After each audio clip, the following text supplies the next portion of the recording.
Imagine waking up tomorrow to a blood-red sunrise and realizing it was predicted 2,000 years ago, word for word. Wild, right? But here's the crazier part. The same ancient manuscript that nailed that detail also sketches out cosmic battles, encrypted symbols, even a final world reset button. And most of us have never cracked it open.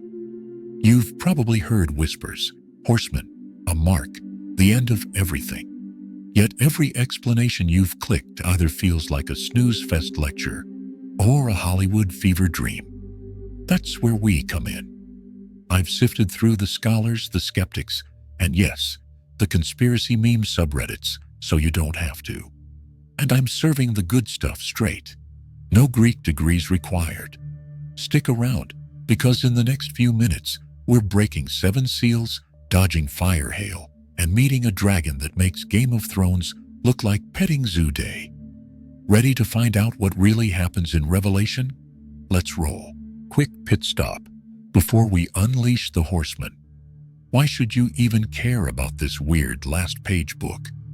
Picture an old man named John, banished to a rocky island called Patmos around AD 95. Rome thinks they've silenced him, but instead, he cranks out the ultimate spoiler for human history. That one scroll fuels centuries of paintings, heavy metal album covers, disaster films, and yes, half the memes in your feed. Revelation isn't just ancient fan fiction. It's a genre called apocalyptic, which means it's basically a cosmic whistleblower file. It pulled back the curtain on corrupt empires back then, and it still rattles politicians, artists, and doomsday bloggers today. Michelangelo borrowed its beasts for the Sistine Chapel. Hollywood turns its plagues into box office fireballs, and every election cycle, someone claims they've found the Antichrist on the ballot. So here's the deal. Stick with me and you'll walk away, knowing the big timeline, the key symbols, and which parts are gritty history versus mind-bending metaphor. By the time we're done, you'll be that friend who can DC code 6060 jokes at parties and spot the deeper hope woven through the chaos. Sound good? Let's dive in. All right. First, let's zoom all the way out, like pinching your phone screen until the whole road trip appears at once. See that little blue dot? That's us, in what scholars call the church age. The everyday grind of history where faith spreads, struggles, and sometimes totally faceplants. Next major waypoint? A 7-year stretch nicknamed the Tribulation. Basically, history's worst traffic jam. Wars, cataclysms, and enough plot twists to make your news app blush. After that bottleneck, the map drops a flag called the Second Coming.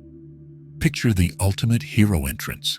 Clouds, trumpets, the works, signaling a cosmic regime change. Then comes a 1,000-year detour, labeled the Millennial Kingdom, where justice finally gets the steering wheel and peace keeps the radio on low. But we're not done. One last courtroom scene, final judgment, where every receipt gets scanned.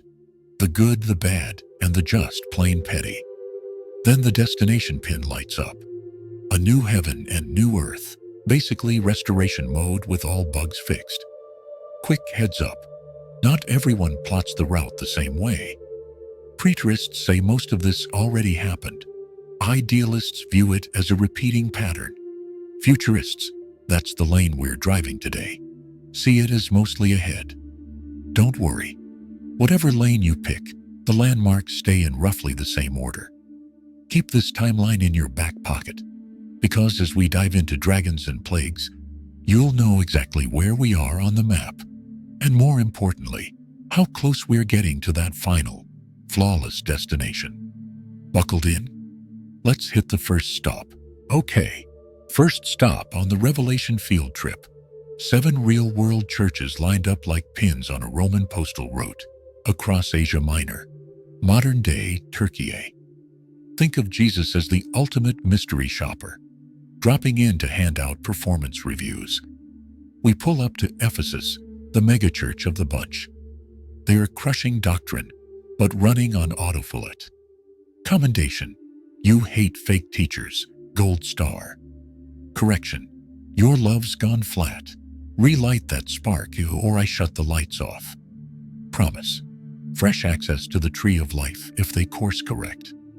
A short boat ride to Smyrna, the persecuted underdy. They are dirt poor yet spiritually loaded. Commendation. I see your suffering and bankrupt bank accounts. No correction. Just a heads up. More jail time incoming, but the crown of life's waiting on the other side of the bars. Next is Pergamum, basically Vegas on a hill, where emperor worship is the weekend vibe. They held the line on faith under lethal pressure, but they are flirting with idle food buffets and sketchy sex cults. Fix it or face a sword-tongue showdown. The prize for repentance? A secret name etched on a white stone. Think VIP pass from heaven.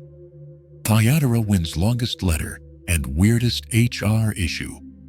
A self-proclaimed prophetess, nicknamed Jezebel, mentoring believers into corporate-sponsored immorality. Some folks here are killing it in love and service. Others are WCT, cleanup plan. Eject Jezebel's seminar. Victory bonus, authority to rule nations and the morning star. Leadership and hope in one package. Sardis looks alive on Instagram but flatlines on the heart monitor. Jesus walks in like a surprise audit. Wake up, strengthen what's left, or I'll show up like a thief. A handful of faithful employees still have white uniforms ready. Everyone else needs a revival alarm clock. Philadelphia, the tiny church with zero clout, gets nothing but praise. They kept his word, didn't tap out, so he slots an open door no one can slam shut. Their future desk plaque. Permanent, pillar status in God's temple. No more relocation notice. Finally, Laodicea, the lukewarm latte. Rich, polished, but spiritually naked. Jesus spits out their room temperature faith and offers a triple bundle. Refined gold, white gauze, and eye salve. Translation. Real riches, true dignity, clear vision. The most famous knock in history follows. He's at the door, but they need to turn the handle. Zoom out, and you spot the pattern. Commendation, correction, promise. Except where there's nothing good to say. Same grid works on us today. Where are we crushing it? Coasting or clueless? Keep that personal scorecard handy. Next we step through heaven's throne room doors. Hang on tight. We're about to blast off Earth and land in the universe's command center. John looks up, and in one frame, the ceiling peels away. Front and center, a throne wrapped in emerald lightning. Around it, 24 elders, think ancient heads of state, drop their gold crowns like they're hot potatoes, bowing on loop. 4 multi-faced creatures flank the throne, each one covered in eyes, front and back. Weird, yes, but the point is crystal. Nothing escapes this oversight. Every angle is accounted for. The soundtrack? Continuous thunder-level chants of "Holy, holy, holy," echoing Isaiah's vision centuries earlier. Then John spots a scroll in the right hand of the ones on the throne. 7 wax seals lock it up. Top secret history's endgame file. A mighty angel shouts, "Who's worthy to open it?" Cue cosmic silence. John actually starts to ugly cry because the future seems permanently sealed. Suddenly, an elder taps him. Stop weeping. Look. Enter the hero twist. No muscle-arm warrior striding in, but a lamb that looks like it's already been slain. Scars visible, yet standing alive. 7 horns and 7 eyes. Symbols speak for total power and full perception. Heaven explodes. Harps strum, bowls of incense, prayers rise, and a new anthem belts out. Worthy are you to take the scroll. Why? Because the Lamb bought people from every tribe and language with his own blood, upgrading them to a kingdom of priests. The handoff happens. Lamb grabs the scroll. That single grip says, he's got authority to steer history from here on out. Angels stack in 10,000 times 10,000 layers, roaring praise and creation itself. Sea creatures, mountain peaks, you name it, joins the chorus until the throne room vibrates like an amp turned to infinity. Hold on to that image. The universe isn't a runaway train. It's under the nail-scarred hand of the one person proven worthy. Next up, he'll start popping those seals, and the story shifts from worship set to endgame action. The Lamb grips the scroll, breaks seal 1, and thunder rolls. Out charges a rider on a white horse, bow drawn, crown gleaming. A symbol of raw conquest. Think headlines about sudden power grabs, borders redrawn overnight. Next seal cracks, and a red horse gallops out. Its rider brandishing a sword big enough to slice peace right off the planet. Civil wars, street clashes, neighbor against neighbor. That's the vibe. Seal 3, hooves pound, but this horse is black and its rider holds a set of scales. A voice sets the grocery prices sky high, an entire day's wage for a loaf of bread. Yet luxury oil and wine stay untouched. Inflation for the masses, indulgence for the few. Then Seal 4 snaps. The air goes cold. A sickly, pale green horse materializes, its rider named Death, with Hades in tow, like an ambulance chasing the hearse. Together they claim a quarter of the globe through war, famine, plague, and wild beasts. Yes, even nature turns feral when order collapses. The 5th seal opens, and the camera cuts under heaven's altar. Souls of martyrs, people killed for their faith, cry out, "How long until you judge?" They're handed white robes and told to rest a little while until the full roster of witnesses is complete. Translation: injustice looks unchecked, but the docket is filling for a future court date. Seal 6 detonates like a cosmic earthquake. Sun goes black, moon turns blood red, stars pelt the sky like shaken figs. Every power broker, kings, generals, billionaires, dives for cave bunkers, begging mountains to fall and hide them from the wheats of the Lamb. But pause. Before Seal 7 pops, Chapter 7 slides in like a commercial break. 4 angels hold back destructive winds, while 154,000 servants are sealed on their foreheads, divine protection detail, followed by a snapshot of a countless, multinational crowd already safe on the other side, waving palm branches in victory. Finally, the 7th seal, silence. 30 minutes of hear a pin drop stillness in heaven, the kind before a storm breaks wide open. 7 trumpets are placed in angelic hands, and the next movement of this symphony is about to blast. The hush finally breaks. The first angel raises his trumpet, blows, and the sky unloads a storm of hail and fire, laced with something that looks like blood. A third of Earth's greenery torches instantly. Picture satellite images of the Amazon flip to grayscale, while embers still glow. An environmental gut punch no climate summit could dismiss. Trumpet 2. Something the size of a blazing mountain cannonballs into the ocean. 1/3 of sea life floats belly up. Cargo ships list like wounded whales. Coastal economies flatline overnight. NASA already tracks near-Earth asteroids, big enough to match the description. And humanity realizes in real time that our blue planet is more fragile than we brag about. 3rd blast. Wormwood. A star drops like a meteor, splintering freshwater sources. Rivers and reservoirs test bitter, toxic. People line up for bottled water, but the price spikes faster than the stock apps can refresh. Historians will recall Chernobyl. Its name literally means wormwood in Ukrainian, and wonder if that was a preview. 4th trumpet dimes 1/3 of the sun, moon, and stars. Days feel like permanent dusk, nights a blackout. Solar power grids stall, circadian rhythms crash, farmers miss the growing cues. Yet even in that darkness, notice the fraction. 1/3. Judgment is severe but still partial, as if mercy lingers in the margins. A lone eagle circles overhead screaming, Whoa, whoa, whoa. And everyone checks the sky because, believe it or not, the next 3 trumpets are worse. Number 5 unleashes the abyss. Smoke erupts, and out swarm locust-like creatures with stings that feel like scorpion shots lasting 5 months. They target only those without God's seal. No random collateral, just surgical torment. The image is so nightmarish that John heads straight for metaphor. Faces like humans, hair like women, teeth like lions. Whether demonic or advanced biotech drones, the takeaway is sheer, inescapable agony. 6th trumpet.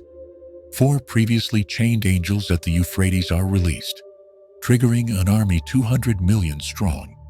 Some scholars see ancient China's population scale, others a literal demon horde. Either way, casualties hit 1/3 of humanity.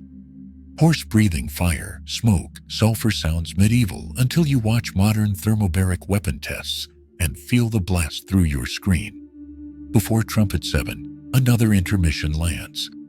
A mighty angel plants a foot on sea and land, hands John a little scroll, sweet to taste, sour in the gut, symbolizing the mixed feeling of revelation, comforting for the informed, gut-wrenching for the world.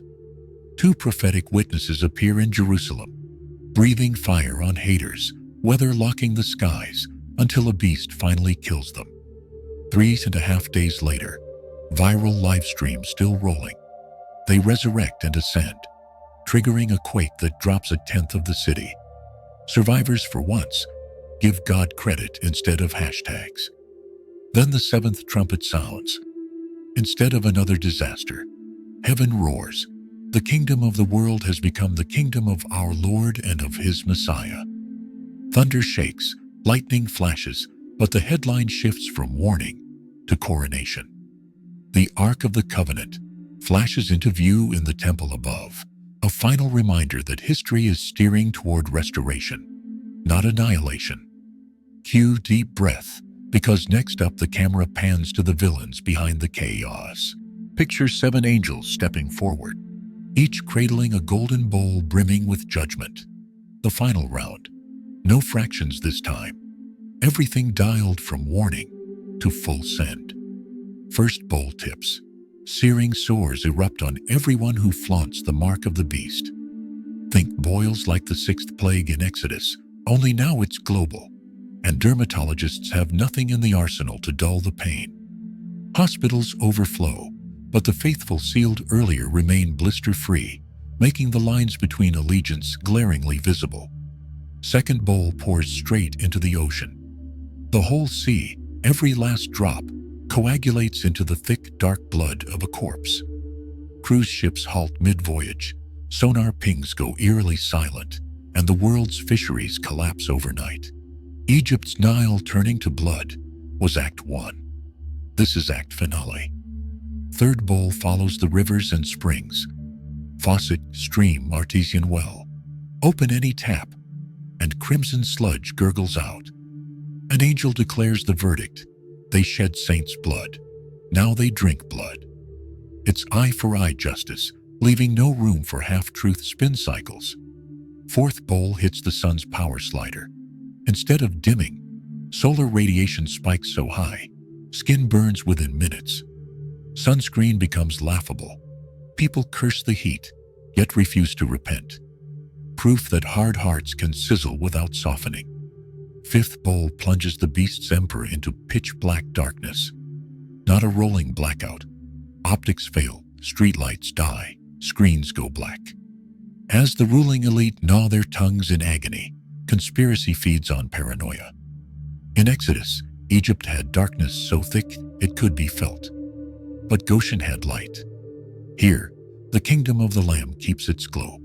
Sixth bowl drains the Euphrates, clearing a dry highway for kings from the east.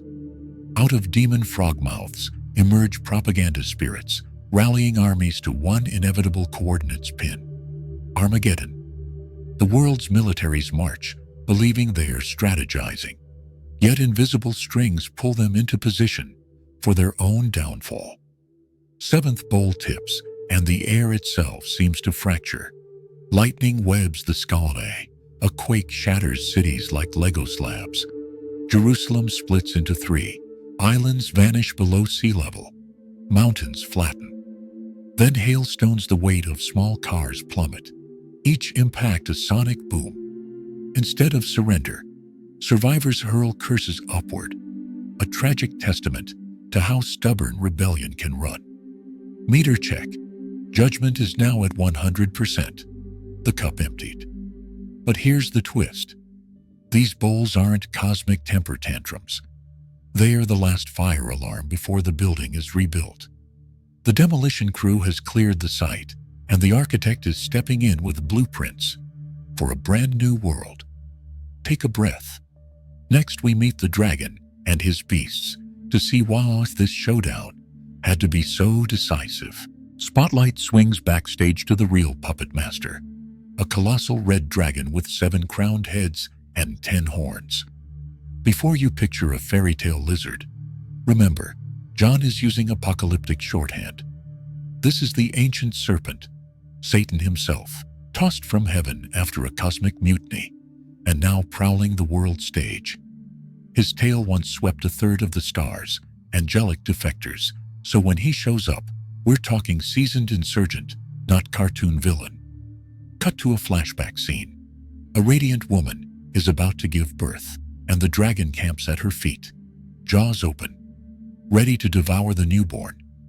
The child, code for Christ, gets beamed straight to God's throne, while the woman flees into a wilderness safe house. Dragon humiliated, he shifts tactics. If I can't strike the sun, I'll swallow his siblings. That's the launchpad for the final trio of villains. First ally rises from the sea. Think churning chaos, every empire ever. This beast is a mashup of Daniel's leopard, bear, and lion. 7 heads, 10 horns, global authority signed over by the dragon. One head looks mortally wounded, but miraculously heals, triggering viral worship. In John's day, believers heard Rome, and likely Nero, whose name in Hebrew numerology spells out 666. Fast forward and every era slaps its own mask on the beast. Dictators, superstates, AI god kings, because the archetype is power that pretends to be Messiah, yet devours the masses. Enter the second wingman, a beast from the land. 2 innocent-looking lamb horns, but the voice belongs to the dragon. He's the hype man, the PR machine, the deepfake artist calling down CGI-level fire to wow the crowds. He sets up an image of the first beast, could be a literal idol, could be augmented reality propaganda, and breathes life into it, so anyone who won't bow gets flagged for deletion. Now, the economic chokehold drops. No buying or selling without the mark, right hand or forehead, the place's deeds and thoughts originate. People have tried to pin this on birthdays, social security numbers, RFID chips. But John links it to a name number puzzle. 666. Gematria points it straight to Nero, yet also screams imperfect perfection. 666 is falling 1 short of 7, the Bible's number of completeness. Meanwhile, back in heaven's ledger, the faithful already sport a seal on their foreheads. The Lamb's name, showing the real question is allegiance, not tech. Quick compare and contrast. The dragon enslaves through fear. The Lamb liberates through sacrifice. One tattoo's a mark that buys groceries, but costs your soul. The other seals servants for protection that might cost your life, yet secures eternity. Revelation's camera wants us asking in every age, whose brand are we wearing? Whose narrative are we amplifying? With his 2 beasts fully operational, the dragon starts herding nations toward a showdown spot called Armageddon. But remember, the scene is penned from heaven's vantage. No plot twist surprises the throne room we just toured. Keep that in mind as we watch Babylon's empire flash and crumble like a neon sign during a power surge. Up next, zoom out from the dragon's war room, and you'll see a gleaming city pulsing like Vegas on payday. Babylon, the billboard for human excess. John calls her a prostitute draped in a designer purple and scarlet, clutching a gold goblet filled with filth. She rides the beast we just met, proof that politics and profit are in bed together. Merchants adore her. Kings toast to her. Consumers binge on her exports, spices, silk, smart tech, even human lives sold by the crate. She boasts, "I sit enthroned. I'll never mourn." But the heavenly ledger tags her as overdue for demolition. While Babylon hosts rooftop parties, spirits croaking from the dragon's mouth zip across the globe, spamming every war room with the same push notification: rally at Armageddon. That's an actual valley in northern Israel, the crossroads of 3 continents, battlefield of pharaohs and crusaders alike. Satellite maps show it's wide, flat, perfect for mass troop movement. Generals read the terrain. Prophets read the script. This is where human hubris will finally collide with divine justice. Babylon's downfall starts not with missiles, but with an angel pitching a millstone the size of an SUV into the sea. That's you, city of bling, gone in one splash. In a single hour, her stock market crashes, supply chains snap, and every luxury label posts out of business. Ship captains weep as they watch smoke spiral from the skyline they once called payday. Heaven, by contrast, throws a celebration playlist because oppression just lost its bank account. Back on the plain of Megiddo, armies line up, drones whirring, tanks snarling, banners flapping under apocalyptic skies. They're armed to the teeth, yet Revelation barely describes the actual firefight. Why? Because the battle's over before CNN can set up the live shot.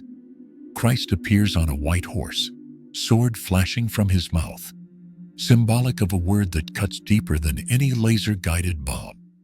The beast and false prophet are snatched like shoplifters caught on camera, tossed alive into a lake of fire.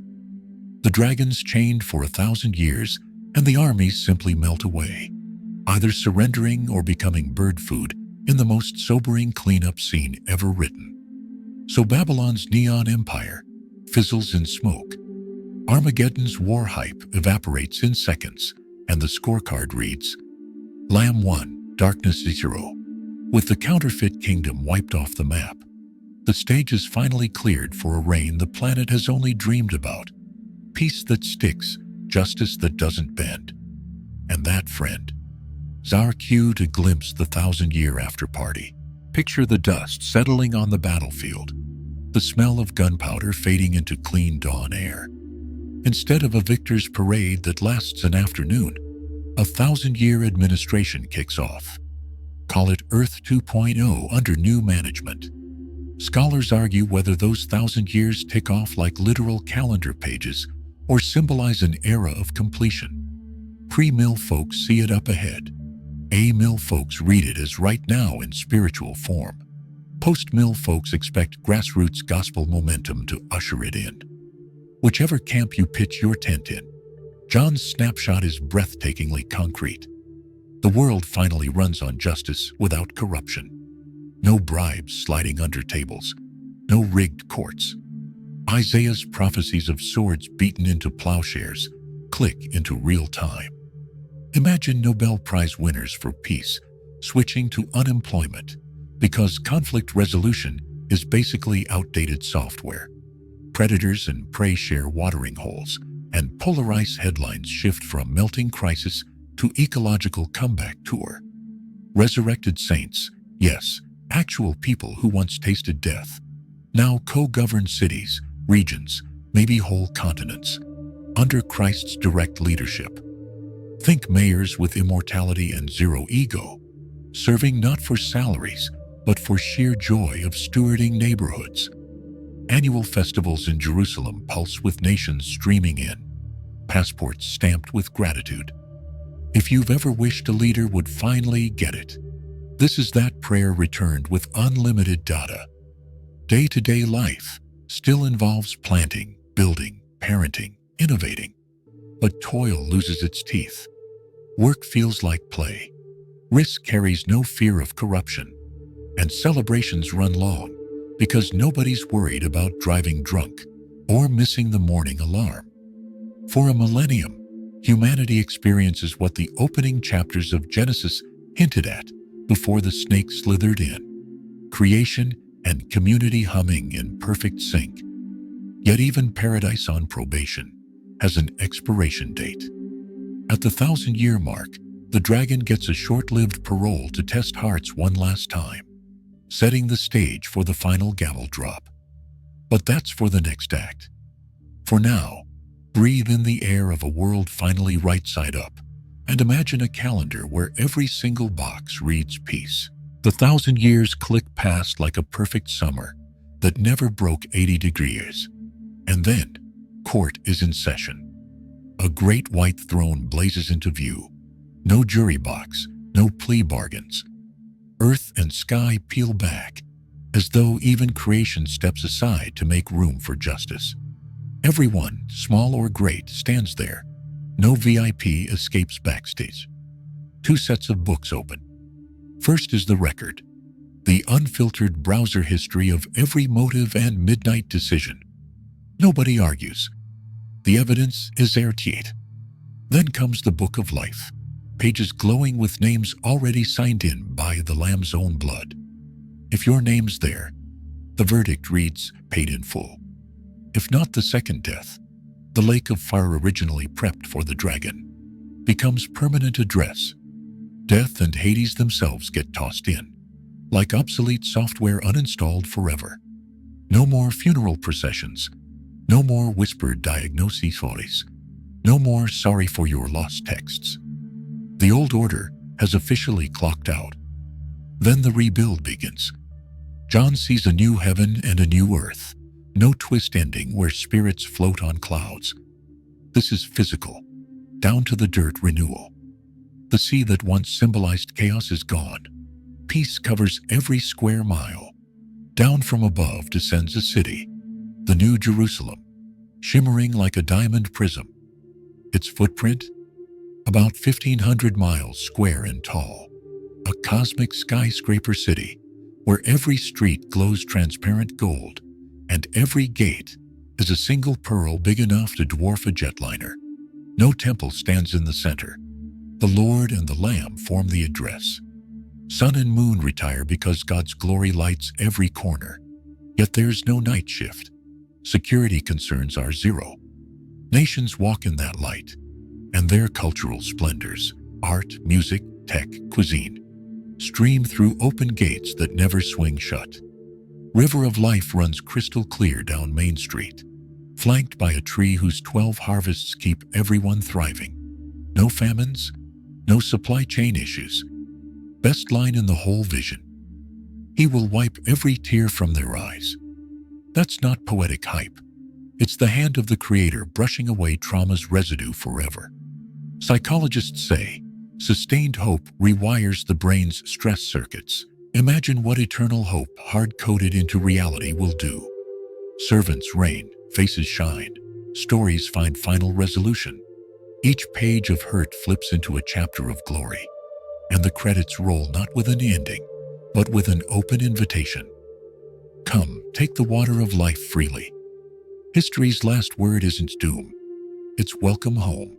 So after seals, trumpets, bowls, and cosmic cityscapes, what do we actually do on Monday morning? First, stay awake, not anxious. Paul tells believers they're children of the day, so the final act shouldn't catch us like a jump scare.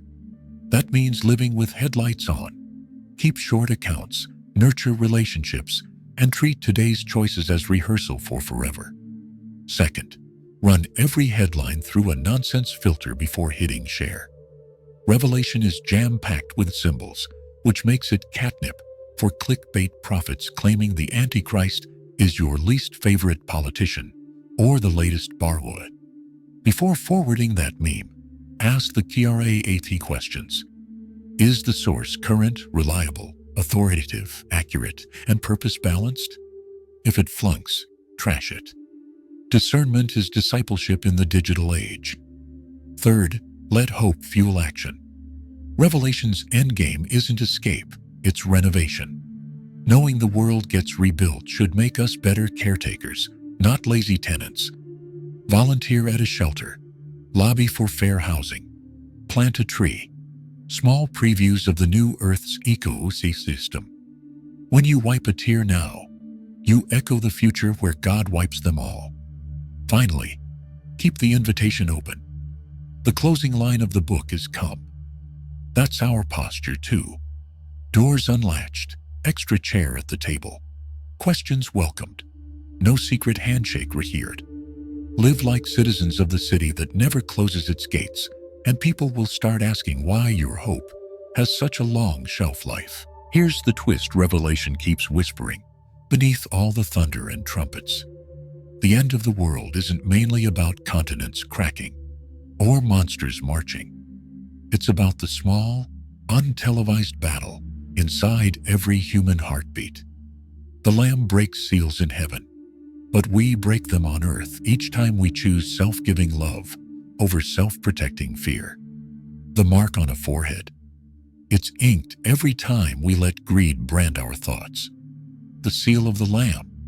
Stamped when we lift a stranger. Tell the truth. Stay kind when nobody's filming. So the ultimate epiphany lands cased and heavy. The apocalypse is already underway. In line at the grocery store, at the family dinner table, in the dark glow of your scrolling thumb. History's grand finale only reveals what our daily choices have been rehearsing all along. If a new creation is truly coming, the raw materials are our present tense words and habits. Every overlooked moment a brick, every act of grace a window letting tomorrow's light seep backward into today. Walk out of this video, look around your ordinary room, and realize you're standing on the front porch of eternity. The sky doesn't have to split open for the story's climax to start. It starts the next time you decide whether to carry hurt or forgive it, whether to hoard or give, whether to echo the dragon's echo chamber or the lamb's quiet song. Make those decisions like they'll be read aloud when the books open, because in the end, they will be.